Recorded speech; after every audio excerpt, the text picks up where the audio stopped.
Hi guys, I want to share some of my favorite everyday cookbooks with you, and these are really old ones.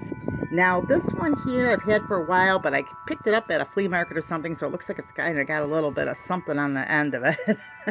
But I've had it for a long time and I love it.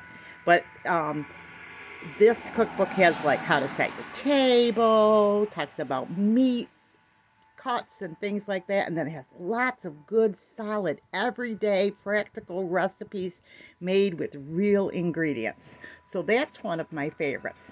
Another one of my favorites is, I'm just going to bring over my camera, the Pillsbury Family Cookbook.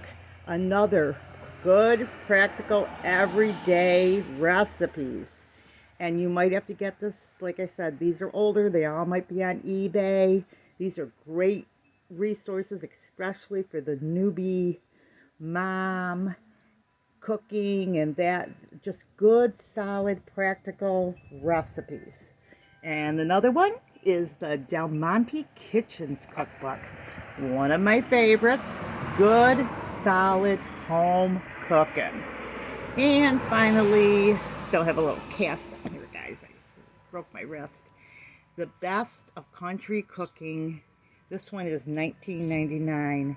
Just a good, solid, everyday recipes.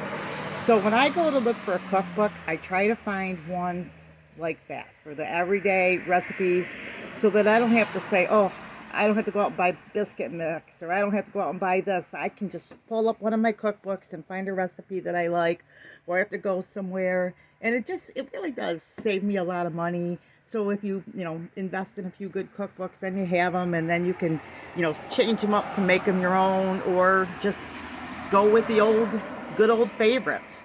So I hope you enjoyed this. So like, subscribe, and remember, big or small, you too can be a backyard farm. God bless.